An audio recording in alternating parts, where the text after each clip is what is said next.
Tujya kwakira umushumba. Amashyi menshi cyane twakire umushumba.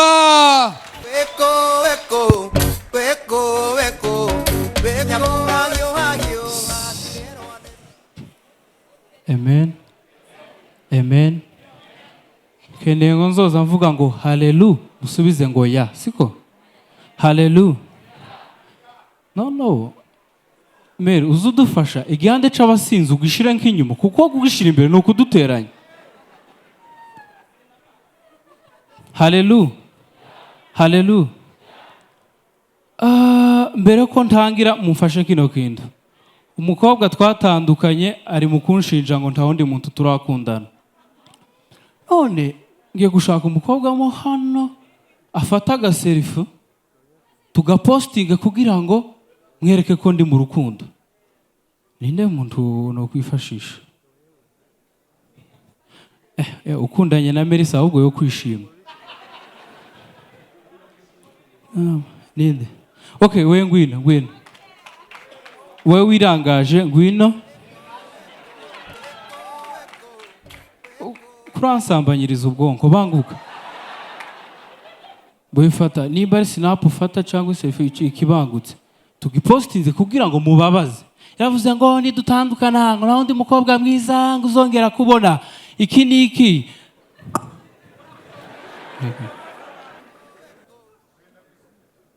Ako kunago mani biri romance mano nkwereka. Wewe nyine bikore nkwikinira turi kwa actinga mani gerege. Wewe okay, wegereza umunwa mfunsome nta kibazo. Bikore ma. Okay, sangugira gutya ntukozeho. Nyine fata video. Ayi wowe mbaye gipfu nono. Fata video. Fata video. Uko ngukugize uhita ufata video. Twagiye?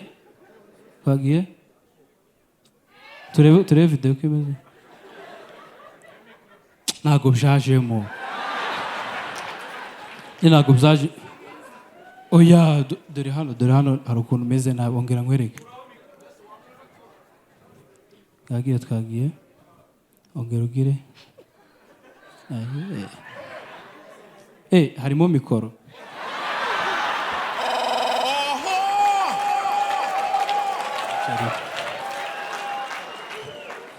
Ari kumwe ntago ari bubabare reka nshaka undi.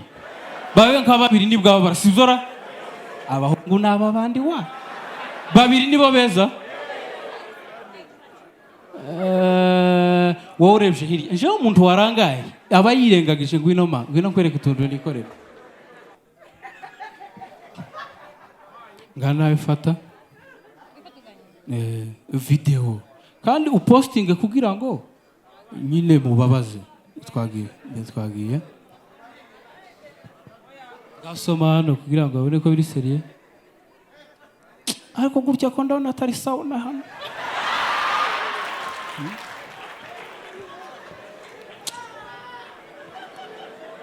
Ko ndumva no komeza nta wundi mukobwa iregira mwitore mu mwaze nyabo.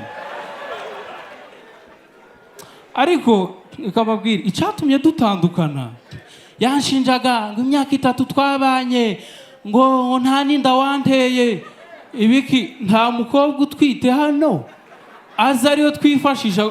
Okay, nago dufata mu maso turafata inda kugira ngo bitaba bibi nyine mwereke ko ntera inda wenda nitumubona nibwo turi bukoreshe muyoboke.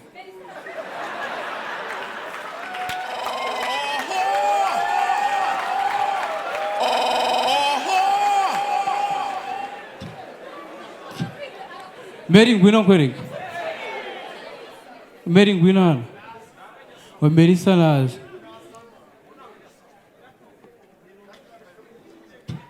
Kibazo Melissa aranshinja gutera inda icihebe.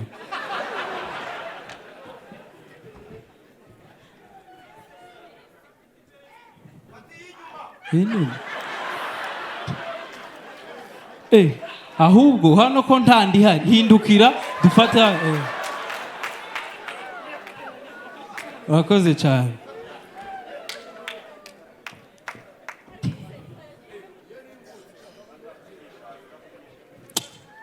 Ako disi harya witwa Hezbollah di Hezbollah disi uretse no kuba umuhanzi uri n'umusazi disi iki ni kipa nawe ati abahanzi ba hip hop nienda nono bari mu kuzana abana babaye romantique ni igipopi. Reka mbabwire nimba ari abantu bazi gukabya inkuru abamama babamo. Ejo bundi Rwandex habaye impanuka. Mu kuba impanuka KBS yagonze moto. Hahita haza umumama ngo ngo makarari ngo ari amaraso y'umwana w'umuntu gusa. Ngo sinzongera gutega moto cyangwa KBS ngo ndafite amafaranga yo gutega kabu. Nzanza ngenda n'amaguru. Je ntege moto. Bangire gutya. Biskware kamve muri aka kavuye moto ngwino twigendere.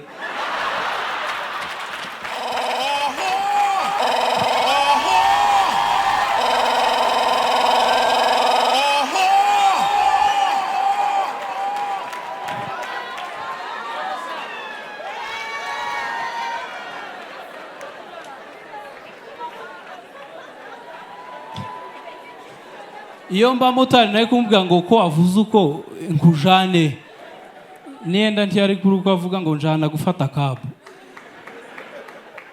arabaketse. Ndashaka gusaba Jado Castar ikintu kimwe, mbabarira abanyamakuru bo mu Rwanda mugende mukore seminari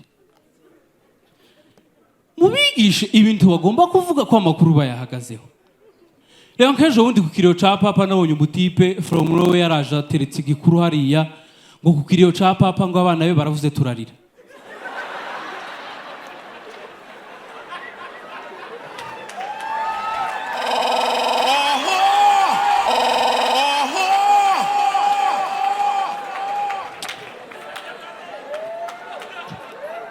Ako hafi kwandika ngo batoye umuhungu wamusimbuye. Mumbabare mu bintu mwandika mugende mubakoreshe seminari mubabwire ibiri ngombwa n'ibitari ngombwa. Siko kwiza. Hallelujah. Hallelujah. Murabamwe basha. Twihuta reka dutangire dusome mu ijambo. Mu ntizi ndi Mike badusomere. Umusomyi mwiza uri muno ninde? Mpera nyambo twari tumaze n'iminsi tumukumbuye ngwino hano ma. Nyambo izirema. Ngwino kwereka ndusoma ntiyagoye nakantu gato usoma. Luka 22 kuri 16. 16 iri ese kwibuza ngiyi wayibonye hano hera urasoma kana siko wakomeje kuba mwiza nuko ngakwenda. Luka 22:15 ko murumva gerageza ongera kaje cyangwa uzamure mikoro ye wayizamuye yaje mikoro yaje muze musobanura ibintu wa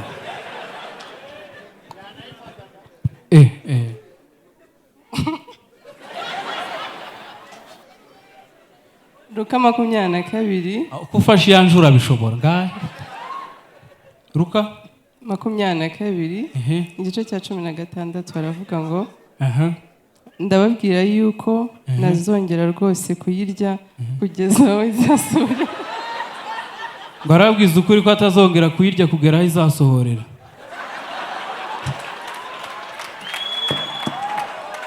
Oya utaragenda wenda nakubaza. Nico mwapfuye na titisi? Wakoze ma. Kubwo bwiza uradusobanura icabaye. Tuvuye mu bihe byiza bya Pasika. Siko?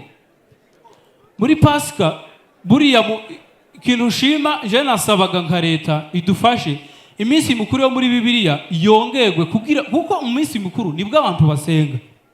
Hari umuntu ushobora guhura no kumaza ngo heruka gusenga ryari ngo kuri Noheli ryari kuri Bonani urumva iminsi mukuru nibwo abantu bagira gute basenga. Ejo ndi kuri Pasika ari umutipe nimba yogosha nimba akora simbizi ako yaramaze igihe adasenga kabisa. Twicaye urana kuri Pasika batanga igaburo ryera simurizi. Noneho mu barokore urana bazana udukombe dutoya. Umutipe ahita aseka ndase kusetse ngo tugiye gutera udushoti se. Tagati papa oya kano baragushiramo divayi isobanura amaraso ya Yesu. Bayishiramo.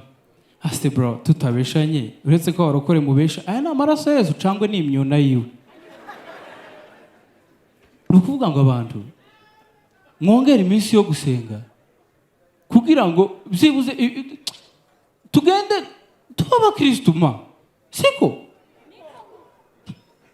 By the way ejo nari mfuye nakoze trip ngo nja mu bwato. Ako mu bwato naje gusanga ibintu bibera mu bwato bimeze nk'ibintu bibera mu buzima busanzwe. Ibintu bibera mu bwato ntaho bitandeye no muri KBS. Twinjiye mu bwato batwambika amajire ni kimwe na kwa kundi bavuga mufunga imikandara baravuze ati turahagurutse. Hahita haguruka umugabo atangira kubwiriza nka kwa kundi ko muri KBS. Ona mu bwato ubwato hari ntago buza bugenda gutya straight bugenda bugira gutya kubera amazi siko. None urumva yarafashe gutya kutubwiriza. Ugaza bugenda bavuga ati Yesu nuko ahumura impumyi ibiki none ubwato tugeze hagati butangira kugenda buri sere bugazitemba mukuntu bukongera bakagaruka ngo muhumure nibi byarabaye ku bwa Yesu. Oni handi Yesu yararyamye ngo umuhengero akagenda akongera akagaruka. None ko ariko yarahagaze bwaragiye none bugumayo. Ubugarutse aravuga navuga ngo na nyuma yazeri rakora. None burongera buragenda ahita kozamo ikirenge ngo ko bya bintu bitangiye kuba serenda gaswa. Past wenda gaswa ikera. None zabaye ngombwa ko tugwamo ako kora ko twari twambaye amajire turareremba hejuru. Hazaba marine badukuramo batujana ku mwaro baratuganiriza aratuga ati rero ndi umuntu yaguye mu mazi ari yazagira trauma siko. Ati yo trauma rero ibiri mu bice bine. Hari umuntu ubiri icu yari mu mazi tukibaza no icu cyo mazi abantu babizi icu bari mu mazi baje hari abantu bavugije induru baruhamiye baje hari abenshi bari n'abakobwa baje hari. Ariko hari izindi trauma zibiri zikomeye nizo zingenzi zo zishobora no kubajana kwa muganga. Umuntu wakoze ibyoroshe naje hari baragenda wakoze ibikomeye naje hariya baragenda. None wa mugabo waza utubwiriza iwasigara hano afanda itamurakarira we ko nta namwe wagiye ntaco wabaye uno safande ngo hari cyo abonye nabize toya hari nduru mwigeza mwumva mbira umuvuza toya tiko ndumva nuka ufite ibintu wakoze ngo afande ngo wenda ngo je ndi umworozi ngo ashobora kuba ari amaseyi nkari kunukaho toya yewe uri kunuka ibintu biri seriye wowe abo iwe yari afite ubwoba ko umuntu wakoze ibikomeye bona mukubita. No afanda aramubwira ati wowe ihumurize wowe wiyumve ureke kudutesha umwanya yanarakaye ahitagira gutya asanye gutya arabyumva koko mu kwisobanura atavuga ngo afande nimba ndi nuwane ngo naneye mu bwato. Noneho arantu ushaka ko Victor Kotana nsomera indirimbo za Salomo rimwe kuri rimwe soma ko gace. Uyu ni umuhanzi by the way akunga ko Kabiri gusa. Inyamibwa mu ndirimbo za Salomo. Inyamibwa mu ndirimbo za Salomo. Desbora kuri kundeba nawe urashaka gusoma se? Uri guzoya uri gusoma nibi wabisoma nivya fatamo kambwe da wawe